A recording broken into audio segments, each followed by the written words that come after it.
Welcome, everybody, to week 2 of our second level of spinal art.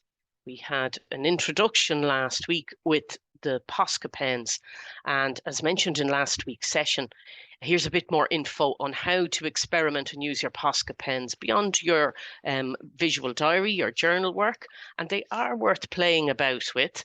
And do share any of your creative outcomes with this. I'm half contemplating doing a little bit of Posca and gesso work on my cover, and I think I'll give it a spray then with clear varnish, and yeah, see how I get on. I got some lovely photos from everybody's blackout poetry pages last week, which was great. And I zoomed in on some of the text, and it's quite fascinating, actually, how you can construct a poem from an existing item. So thank you, Carol, Julie, and Anna sent that lovely circular example there in the middle of other blackout poetry that she found as part of her research. And Neve and Jackie sent in some pages as well as a nice floral number down there, full of gorgeous colour. So I'm calling this week When Life Gives Us Lemons. And we're going to crack out our acrylic and our brushes and prepare some coloured grounds on our journal pages. So if you don't have a jar of water handy and your brushes handy, you can gather that up while I chat away. Now, if you can, it would be great if you could get your hands on a lemon or a lime to assist us with our drawing exercise. A jar of water, I mentioned. Hairdryer, I like to use just to speed up drying the paint. But it's quite warm in the house today, so it'll probably air dry quite good. Now, a light source. You can use the torch on your mobile phone or a lamp or a flashlight. You need your acrylic paint pack, colouring pencils, a brush from your old pack, which was from the first level. And the reason I'm kind of picking a lemon or a lime is it's just a good shape for us to start with, and we'll be able to start experimenting a little bit with shadows. But first, we'll look at coloured ground and what it is. So what is a coloured ground? Well, why do artists use a coloured ground? Grounds serve multiple purposes. So essentially, it's a painted background before we do anything at all. It can counteract uneven absorbency of a panel. So that could be a canvas panel, like canvas being a fabric, or a watercolor paper, or even a piece of cardboard. And coloured grounds are toned and pigmented to provide certain desired aesthetic effects. And they can help make paint application easier and consistent. And we've seen this before in other classes where if there isn't something on the page, all your detail will get sucked into the paper. So it creates a little bit of a barrier. Remember gesso, we would have used gesso in our first round. And it's a ground that we use to make our journal pages more durable for heavy applications of paint or adding texture. But because it's white, it doesn't add anything to enhance the colour atmosphere of our work. So I'm going to give you a challenge now to choose 2 colours and using your large brush, apply it over each page. So I did 2 pages over my journal. I was very ambitious, and I chose a red and a light brown in the top page, and I sort of split it half and half. And then I got a bit more ambitious, and I used shades of green and a little bit of yellow and white, and I kind of mixed bands of colour. So up to yourself what kind of format you want to pick, but I'm going to just choose some paint. I think I'll go with some blues today to calm me down after that Zoom trauma. So I'm just going to pick a bit of a dark blue. I'll put some out on, I'm using a plate today. It's not a very nice coloured plate. bright yellow, but it'll be fine for mixing on, because actually the mixing is going to go on in the page. I'm going to use my larger brush as well.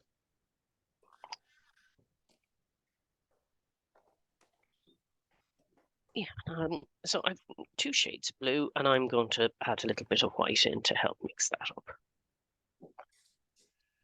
So I'm going to put it on in fairly thin coats. I might spread it out so that it'll dry nicely. So you can work along, choose your colors, and we'll spread it nice and thin over the paint. Now, this is our first time using acrylic paint officially in our painting in our journal. You may have used it if you had a little bit at home.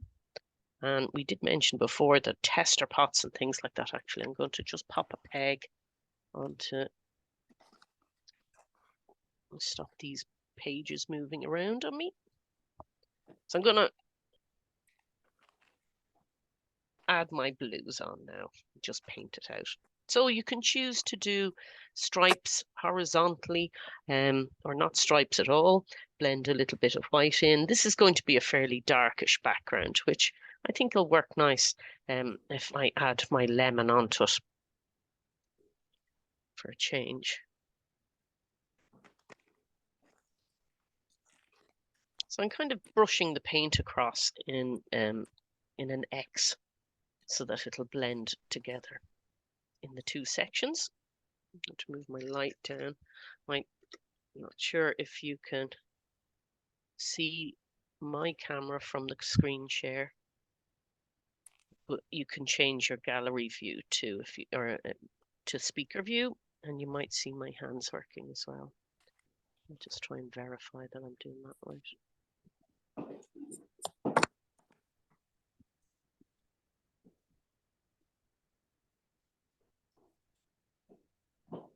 So slapping the paint on.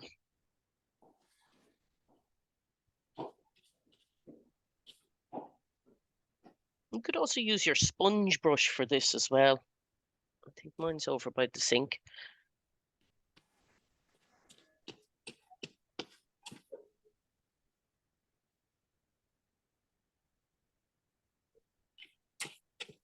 And having a few, I've often said, you know, having a few of these pre-prepared or textured pages in your book is very handy with a little bit of paint, and it gets you kind of used to applying paint. And this means then it'll really sit nicely in the background. And if you find yourself stretching over your book a little bit, you can always flip it around so you can get to the unpainted parts a little bit easier. Hello? Hi, Could I Thomas. ask a question? Yeah. The Sure. acrylic paint, what do you just dash it on and then paint, or do you, it's in a little tube, yeah? It is.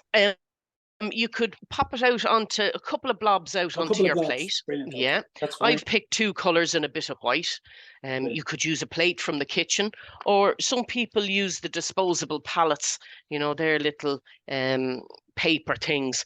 But I find the plate very handy because it's easier to wash afterwards as well. Now, mine is a terrible colour. It's bright yellow, which isn't that conducive to good colour mixing. You might be better off on a white plate because you could see the paint shade a little bit easier. Okay. So I'm just slapping it on,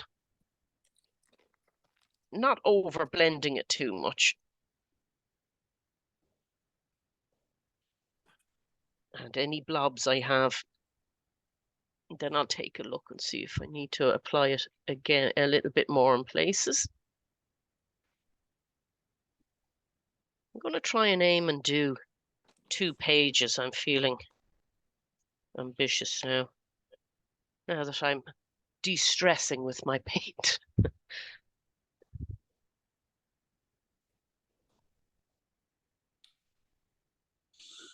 And it's a bit of a mixed media work tonight because I often think sometimes if the background's done and dusted, it allows us make a little bit more progress with the subject. In this case, we're going to do a bit of citrus fruit, some kind.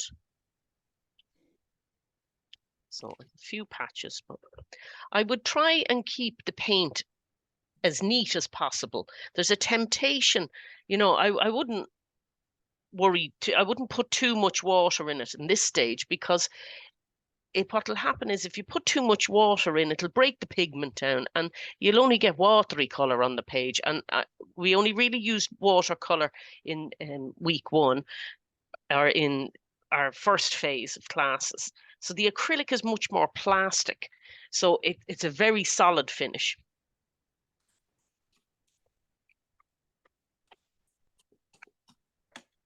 Yeah. And you might find you go through the paint and then you can just add out a bit more. Some colors last an awful lot longer in your tubes, but some colors you'll fly through, like the yellow and white. So I'm going to walk across to the other side now. And I might try and do more of the bands of color, a bit gradiated.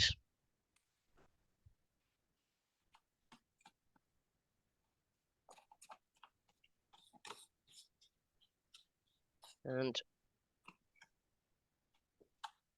yeah, do some transitions across the page. So blue's a primary color. So there's not much you can do to it to change it very much, except add black or white. I'm using quite a dark blue here, so I'll start mixing a little bit more of the white in here.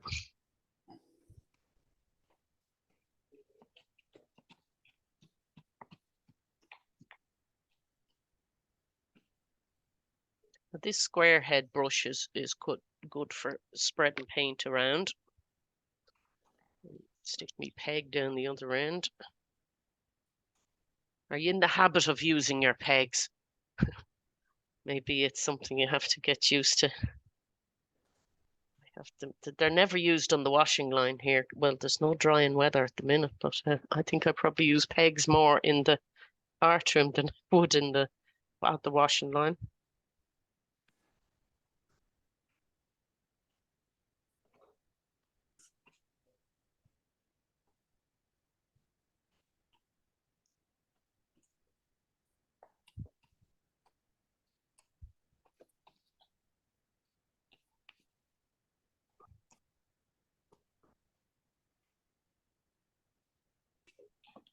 So pushing the bristles of the brush down flat helps spread that paint around as well. If you're just working on the tip of the brush, you're only tiddling it. You need to... Yeah, that other page is drying nicely. Need a bit more paint.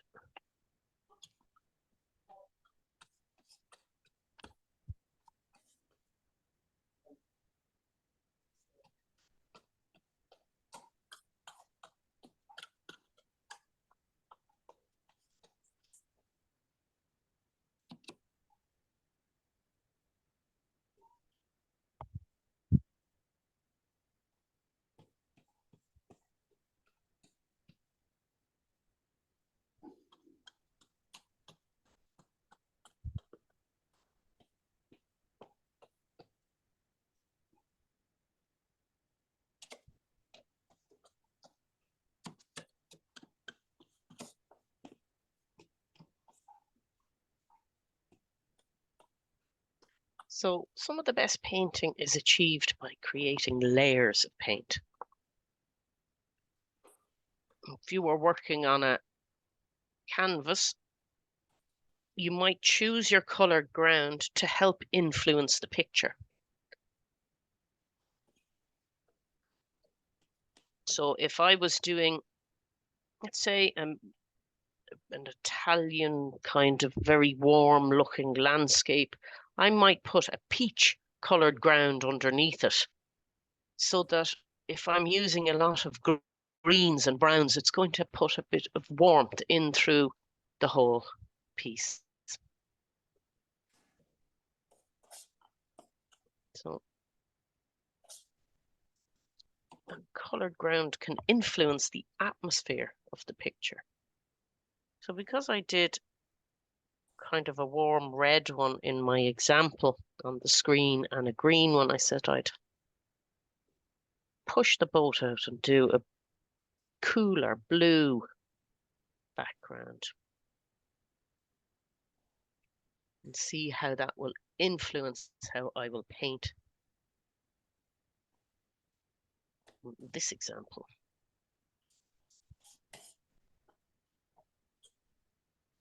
So I'm looking for any uneven areas or areas that are a bit busy looking, and I'll just soften them out a bit with some more brushwork. I might have to move me pegs, and then I give myself a good dry with the hairdryer, and that'll flatten my page out. I might try and get in between where my ring binder is.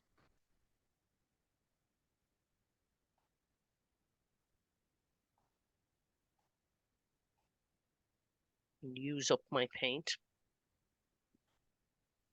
And if you've any leftover paint after you're kind of nearly finished your background, if you have another, rip out a spare page and you could just throw it on, or if you had a bit of scrap paper about you, throw it on that, because you might be able to use it for your collage paper pack in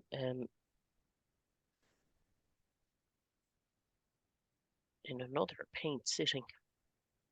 So I'm just running around the edges and making sure I haven't missed a bit.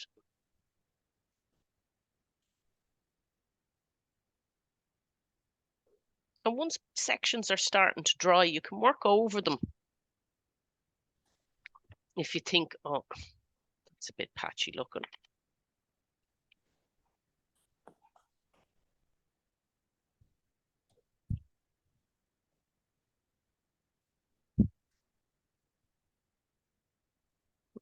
Blend that bit down a bit there.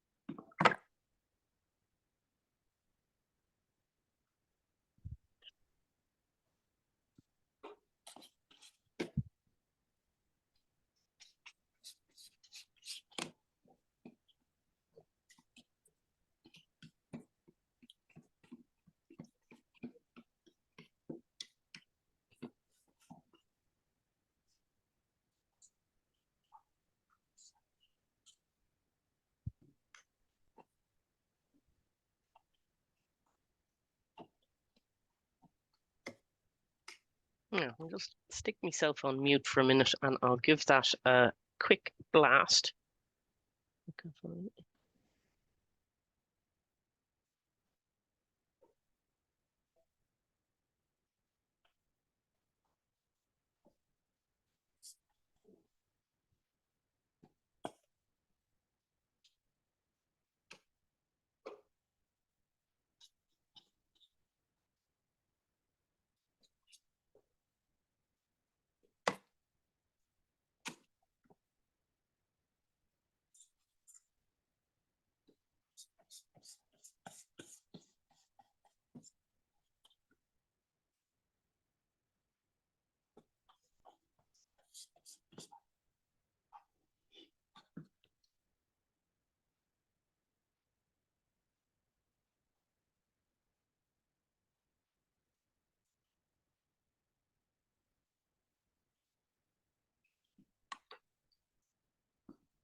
I've got that more or less dry.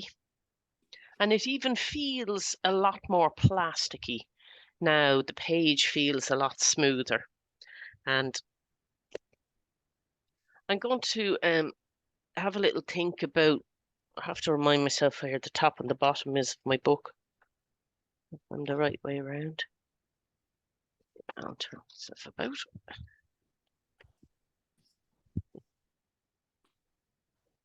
Yeah, and I've no bits that I can always touch it up a little bit after after I decide where I'm going to place.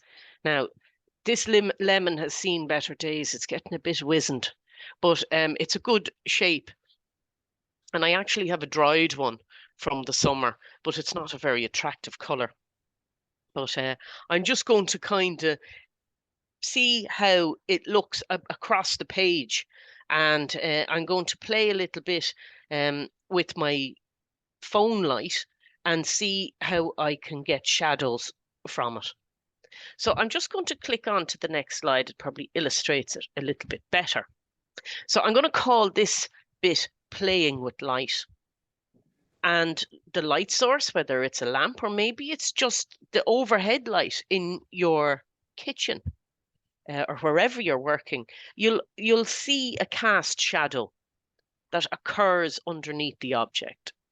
So we're going to play a little bit with the torch on the phone as well. Once you get your background nice and dry, with the light source, we'll change the direction that the light shines on your object. And this requires a bit of playing about. And the position of the light casts different size and shaped shadows. And before you commit to any, you can kind of, so I might use my mobile phone here, turn on my torch and give an additional light that will kind of, once I move it around the object, the lemon, it'll move in different ways. Now, if you didn't have a lemon, maybe you could use something half shaped like one, or an orange. It's just a round object works quite well at giving us shadows. So I'm going to get my biro because I'll probably see that a good bit easier on my page. And I'm going to pick a few and move the lemon across the page so that I can see a couple of different shadows.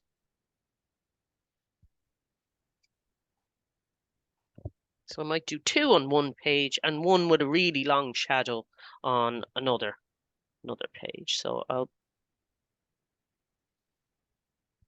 might do that one first. So once I'm happy with the shadow and I like the shape of it, I'm going to try and hold the phone in my left hand. I'll use my right hand, which is my dominant drawing hand, to trace with the biro around the shadow that I see. A little bit of concentration required.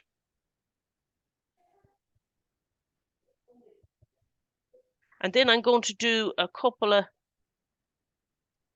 little broken lines around the lemon itself, just to kind of give me some measurements of where it was sitting.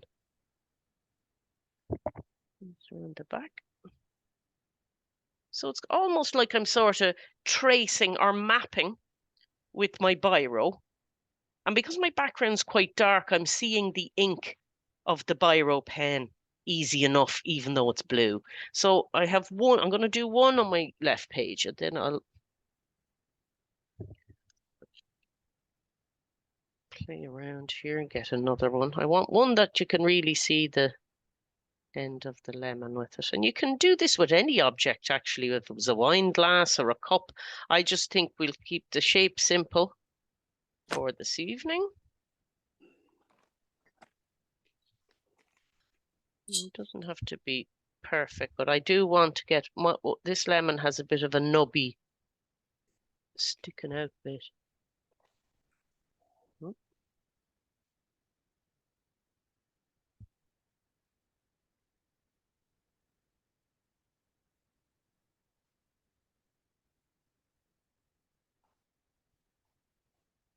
Then I'm going to do some little broken lines to help me identify where the lemon is sitting in the shadow.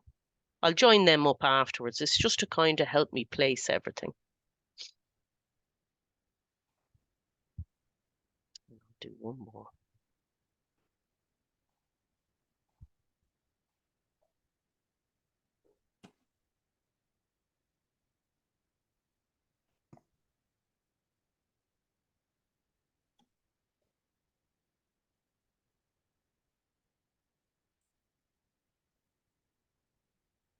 So I have another slide demonstrating this step by step. So even if you didn't have a lemon, you can follow the shapes.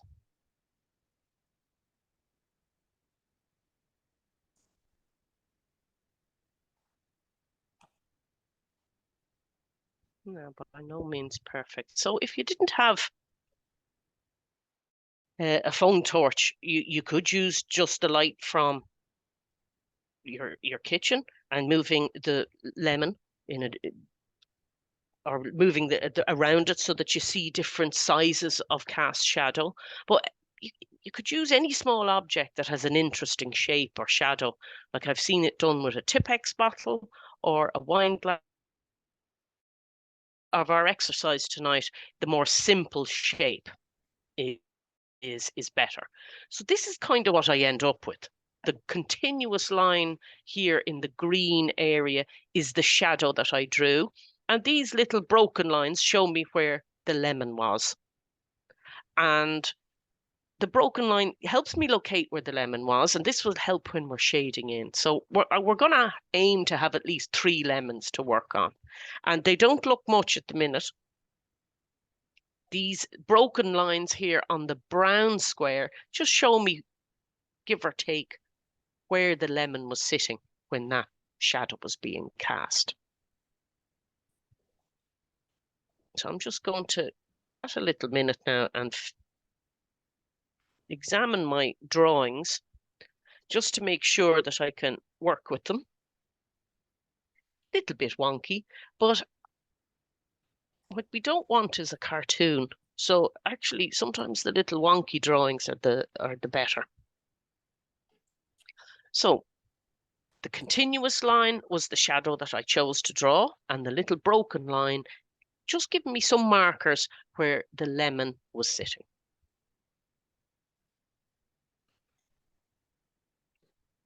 Now we have a message in the chat box. Hi, Susan Rita here. I seem to be on mute. I see what you're doing. I can't hear anything. How do I unmute the class? Oh, maybe your volume button, Rita, might need to be turned up on your Zoom. Let me just see if I can very quickly unmute you and let me see. I can see you and you're not actually mute, but you're not making any sounds.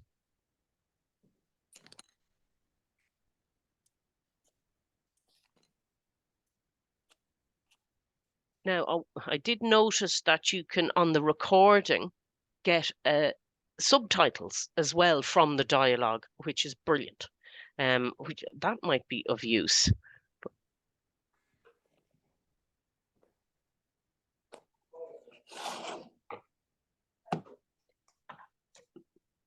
So I've drawn around the shadows that I've chosen. I'm going to connect up the broken lines that I made so that I have a rough shape of a lemon. I'm going to do that with my biro. And I'm going to kind of look at me lemon as well when I'm drawing it so that I can see the difference between the lemon object and the lemon shadow, which will also make more sense once we start shading in a few of those shadows.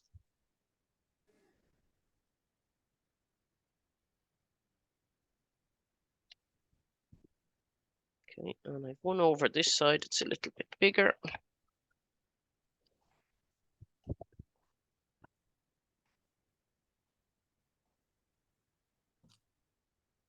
And if you didn't have a fruit handy, you could roughly copy one or two of those layouts there in the boxes. And you don't want them sitting too straight on your page. You sort of want them at angles. This one here is running diagonally across this larger page here, and the two on their own, they're over this side. And what I'm going to do, just to make it easier to see the lemons that I've drawn around here on the blue surface, so I'm going to get a little bit of gesso, which hopefully you have some left in your tub. I'm just putting out a little blob. And the reason I'm sort of using gesso instead of white paint is it'll be a nicer surface then for us to work on next week. So I'm going to just use some of the gesso to put in the shape of my lemon object. It's the shadowy bit, is it? No, the lemon itself, The lemon just is... so that you can see. And then I'm going to shade the shadow with the colouring pencil. Yeah. So it might just be easier for me to see because the background's quite dark. I'm just going, like, you could do either first. You might see your shadow a bit easier. At least then that gesso will be drying when I'm shading in. And it seems like I'm undoing work, but it's always a lot easier to have the background painted in than having to cut it in afterwards. It always sits in the right place then once it's painted first, that background. And it'd be the same if you were working on coloured paper. You know, it's instant background, an instant coloured ground. So that's one of the lemons with the object painted in. And again, if you didn't have an actual lemon to hand, you could improvise the shape a little bit. Will the gesso ruin a brush now, Susan? No, no. Once, like anything, whether you left acrylic paint on it, it could get ruined. But once it goes into the water afterwards and it's not left to dry hard, you'd be fine. Yeah, it's very washable. And this is an acrylic based gesso. Years ago, we used to have to make gesso in college from scratch. Quite tedious because you had to, and it stank. You had to use rabbit skin glue, which was horrible, and mix the powder in with it and make sure the powder was ground up to the right consistency. You'd be all weak and all you'd have done is painted the canvas white. And they would request that you put coats and coats of it on. But it's a bit like chalk paint, actually, because there's very similar ingredients. And chalk paint has that nice matte finish, a softness to it. So I let those thin coats dry and I might put another coat or two on. I'll see how I go. And actually, because my background's quite dark, I might do my other lemon with some gesso as well. And this being the first coat, I didn't put any texture on it, but I might try with the second one to put a bit of stippling into it, like you would see on a citrus fruit, that little bit of texture. And then I'm going to dig out my colouring pencil.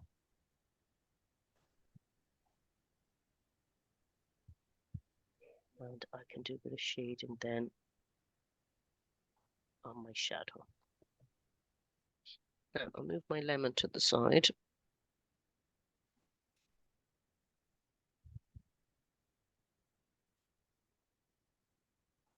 The gesso's drying quick enough now this evening. Right, is it okay that the paint is coming through the gesso? You know, you can still see underneath, or should you completely cover it? I'd say the first coat you would. That would be quite natural. And once that coat is dry, you could add as many coats as you like. Yeah. of the Okay. gesso, you know, to kind of get it to a nice crisp white if you wanted, so that when we paint on it the next week, it would be a good lot more Yeah. solid.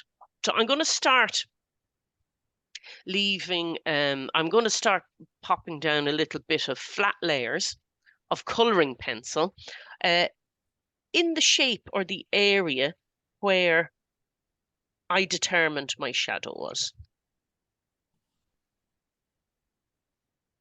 So I'm holding it fairly flat to the page. I have to pare it. It's got a very short nib. Pencils.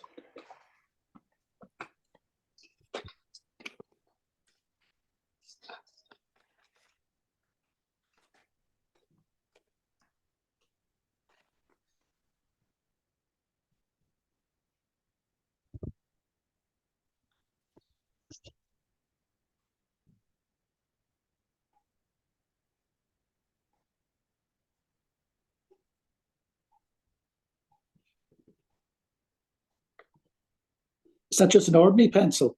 Yeah, this is just an ordinary colouring pencil, and like you could Any use your colour? watercolour pencil. Yeah. Need to pare mine.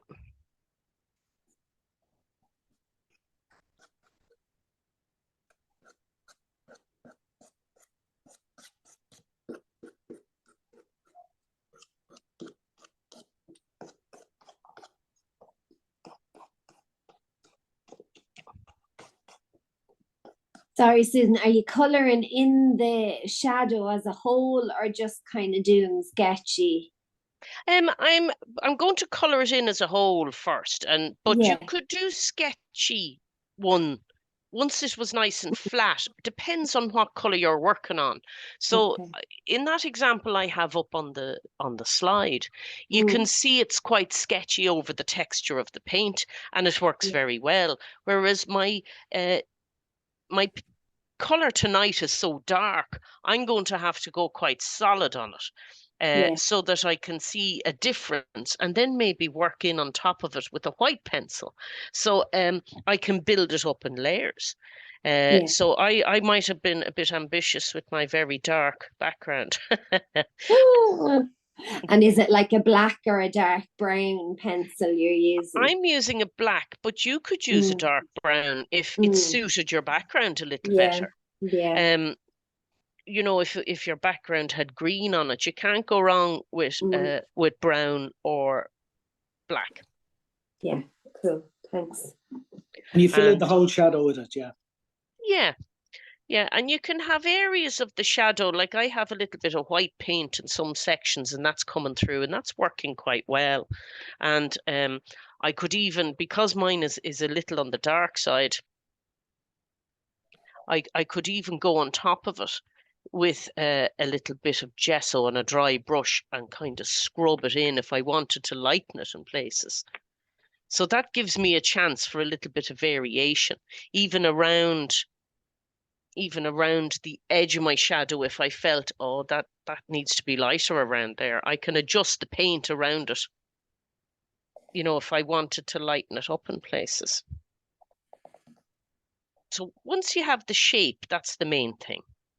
You can adjust the edges with light and dark once your shadow is shaded in. There's a bit of flexibility in it then. I have a little bit of pen showing, so I'm just going to run a bit of paint around it to get rid of some of that.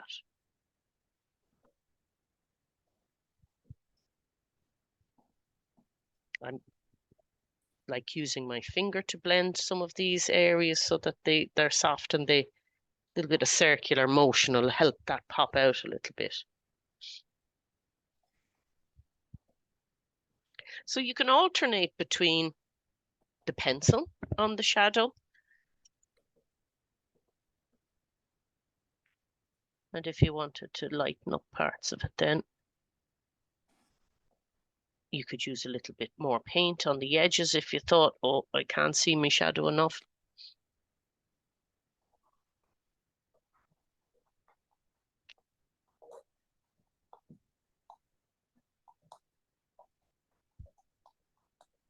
But you could go for a sort of nearly pop art effect where the shadow was a solid block of color either. Anything really goes with this. We're just exploring shape and texture.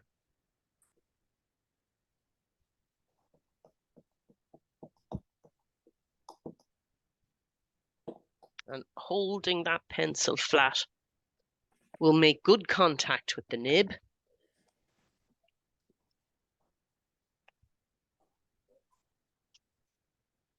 So this is what I like to call the back and forth of painting. It's a bit, they call it push and pull, where a little bit of this and you kind of go, right, I need to go darker there, I need to go a bit brighter here.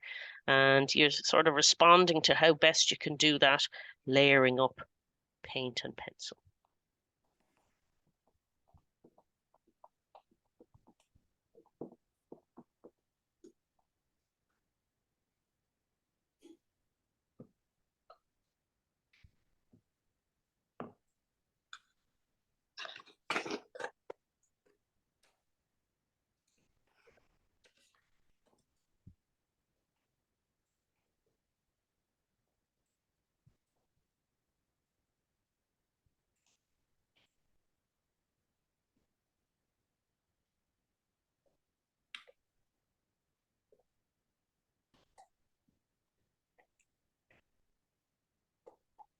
So if you really wanted to define one end of your shadow a little bit more, you could go back around it with some lighter color paint if it was a little dark just beside your shadow, so that you can see that shape a little better.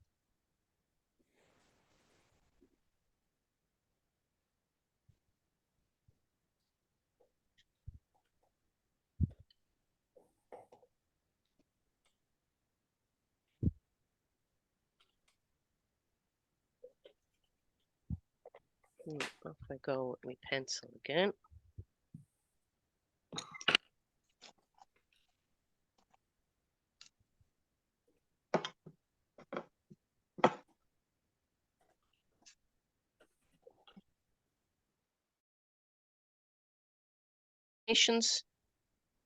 Of pencil as well, if you wanted to add a little bit of white or whatever might suit your background.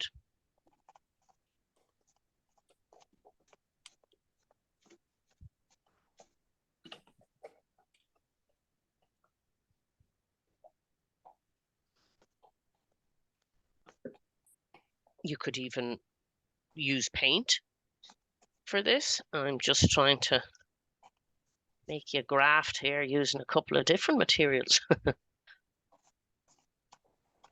But I do think it brings a nice variety.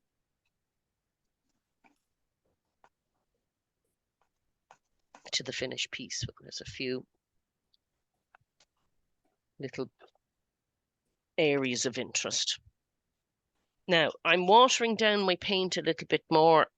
Now, I want to get rid of some of my pen outlines that I can still see. And I'm going to just fade them into my background.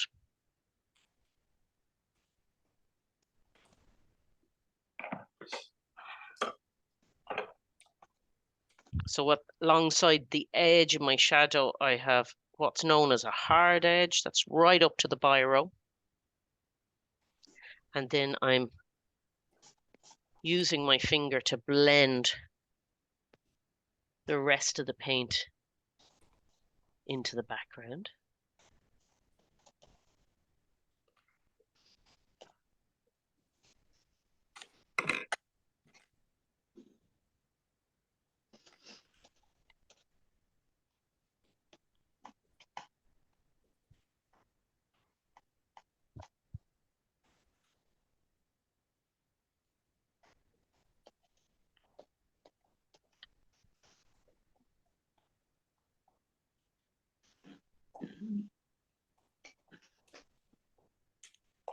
So what colors did you go for your background? Did you pick darker colors, or I always think it can affect your the look of a piece. I think that's quite interesting, playing with different colours.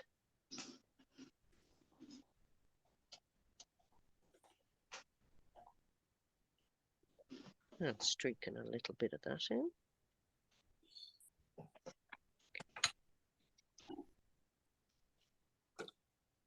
Now, before we go on to the next slide, I will try and get another coat of 2 of gesso on my lemons. And I'm sort of shaping them up as I go, adding the layers of gesso onto them.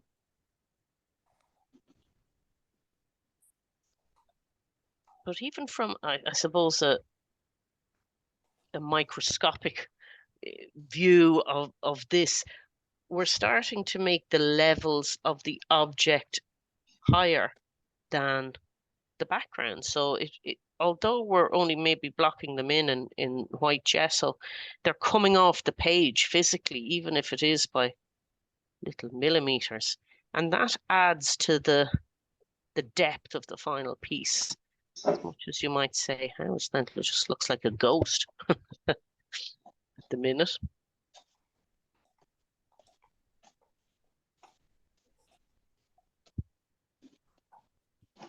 And painting across and shaping up the little ends as well. So it's quite forgiving. I suppose it could be a bit like the artist's Tipp-Ex. It's great for fixing things and shaping things up as well as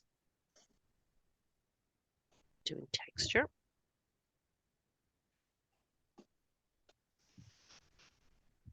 So it's nearly, I see with each layer, its shape is coming a little sharper, which is good.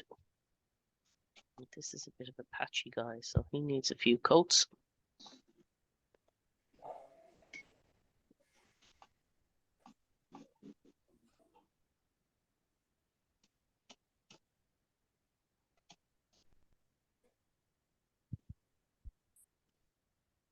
So I did think this blue background's given me a very contemporary feel, whereas the red and the burnt umber has more of a kind of classic still life kind of background, that warm ground.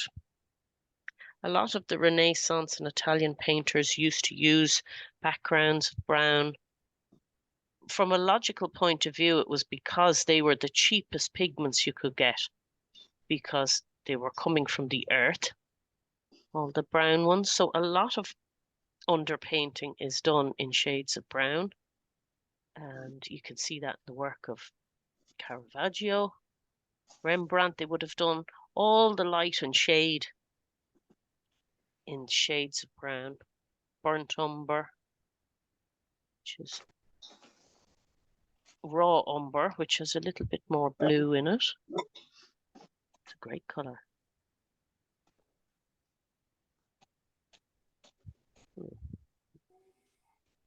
Fiddling away here at my gesso. But I'm going to pop onto the other slide so that we can kind of just keep an eye on our progress. So on one of mine, on these green ones, I actually looked at doing some texture on the skin, but because my blue example tonight was so dark, I will do that on top of the gesso once I give it a little dry with the hair dryer. But you could stipple. Remember when we were drawing in level 1 and we did a textured hand drawing, and we did each of the fingers with different marks, and they gave different effects, whether it was like scales or spikes and dots. Stippled marks applied onto the surface of our lemons, little dots, will add to the texture, excuse me, of the lemon. And you could do that with pencil, or you could do that with your Posca pen as well. So I might do one. I'm just going to dry the background of the gesso. I'm going to do a little bit of stippling on top of that.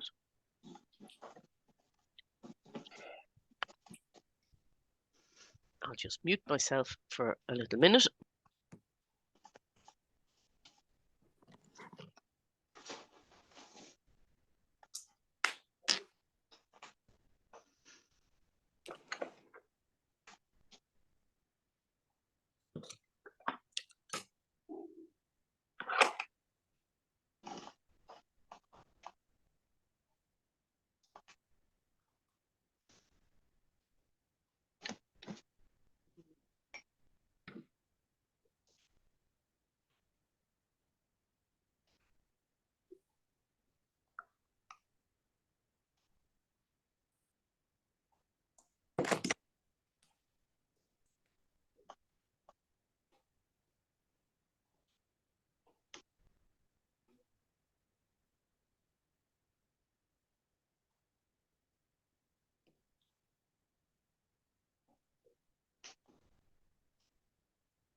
Now, so I have these sections dry. I'm going to grab some more of my colouring pencils.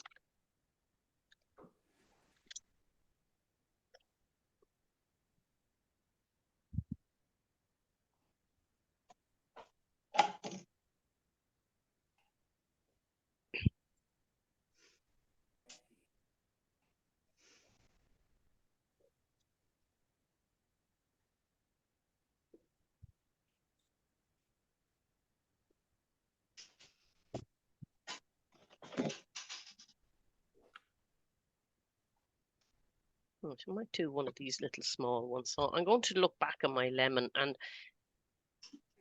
sometimes you can kind of see areas of light and dark as you're looking at an object, and it may be on a specific side.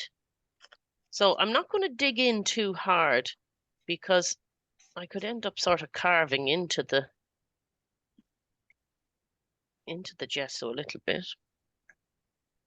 So I'm just going to do some little small marks across it, just where I see some textures of the skin. I'm going to try and work across it because it is a roundy object, and I wouldn't want to go in straight lines because that would flatten it. But do you know what? If you did, you might end up with something that looks a little bit more on the cubist side.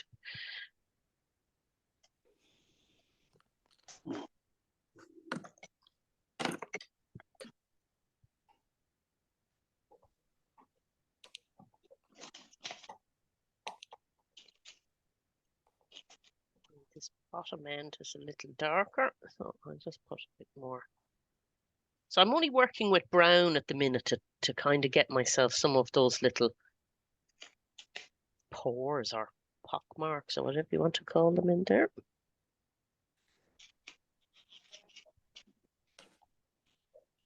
You could even do this with a little bit of brown paint if you wanted. Now, where I'm a little bit darker, I'm going to maybe use some of my black pencil as well. Not too much, very small, because otherwise it could end up looking a bit cartoonish.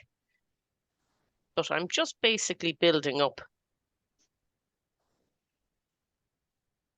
texture marks, little, and you can see a lot of these in the drawings done by artists. Drawings like Van Gogh, you can see how he explains the movement in the sky with his little strokes, or the texture of a road with little dots.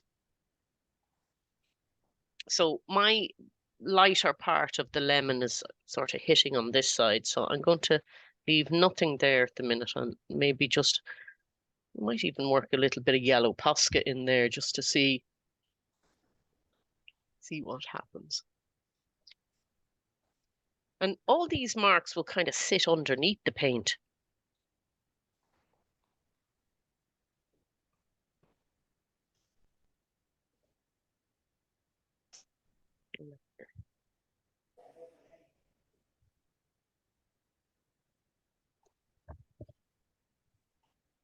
Now,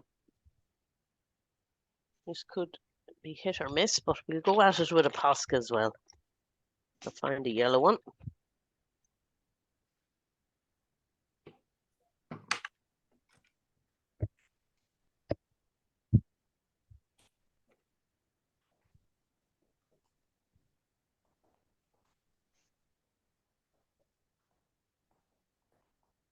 And I'm just going to fit a few of them in between.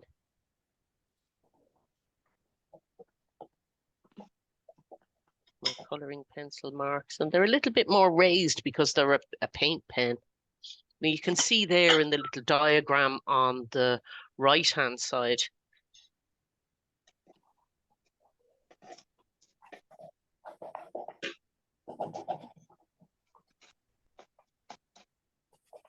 Now I haven't put what I would call the body of colour on the lemon yet. I'm almost going to, probably we get to that next week, where we'd be mixing up a lot of different shades. Really, what we did tonight was sort of prepare the groundwork and start layering up. We got our shapes, we got our shadows and background in, and we've still flexibility to shape everything up as we go. Resisting the temptation to color it in. I'm still using the Posca for dots.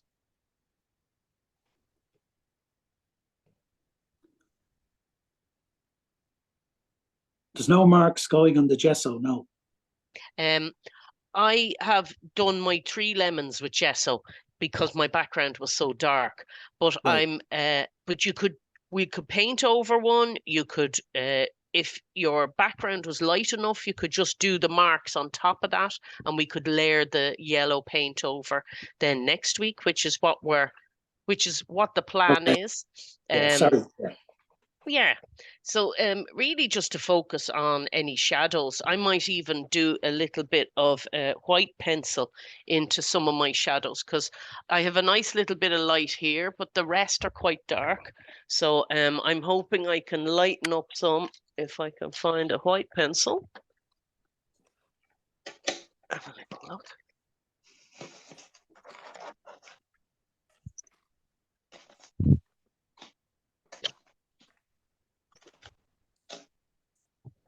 Yeah, that really we will just focus on our background and our shapes and a little bit of texture. And using the Posca and colouring pencil got me a little bit of texture that I was looking for.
So while you still have any shades relating to your background on your plate or your painting palette, you can always look at it and kind of say, oh, there's a gappy bit, or I'd like that a bit darker. And you can always touch up any little holes or gaps that mightn't have any colour. There's a few, so I just...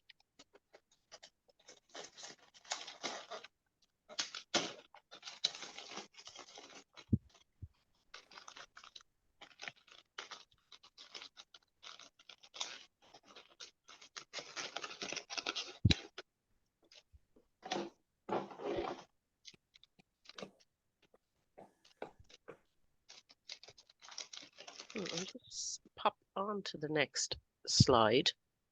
So we're definitely going to consider this a work in progress till next week. We'll continue applying more colour onto the lemons next week with layers of mixed coloured acrylic and Posca details. So you can see where I didn't put the gesso on the green example of the lemon, where I did the Posca dots just to kind of build up, and a little bit of colouring pencil work to build up the texture of the lemon. Whereas the ones on the left-hand side, they're just blank with the gesso in the background. And I am going to add another layer or two onto the ones I did for tonight, so that next week we can really focus on mixing up all the different shades of yellow to make this look like a three-dimensional painted lemon. And the reason I kind of started us backwards is we don't have to worry about the background now next week. That's all done, and we work on top of it. I always include an if you fancy. And if you fancy, you can combine collage, gesso, and a coloured ground to create other interesting pages in your journal. So this was an old piece of magazine that I had, and and then I have an example of the smaller notebook I did some painting in as well. So what I did was I stuck the collage pages down with the PVA, let them dry. And when I was finished, when that was nice and dry, I used the same method again, put down my lemon, used a pencil this time because the collage pages were quite bright in colour, and I wanted that old text to come through. And I traced around my cast shadow, and I did my little marks to position the lemon and painted it in with the gesso, and then coloured on top of it when that was totally dry with the colouring pencils. I'll include a photo of what the finished piece looks like. I think it's in this book, maybe back a few pages. Yeah. And I have it here done with the colouring pencils, and when I finish the record I shall show it. Maybe I can show it to you up close a little bit there, but I'll show it face on to the camera, include a photo for next week. But you could use anything for your collage, napkins, or whatever's in your paper pack if it was something, because it actually works very well with still life objects, and you could work on top of it then with acrylic or pencil. So I'm going to stop the share now, and we'll stop the record for this week.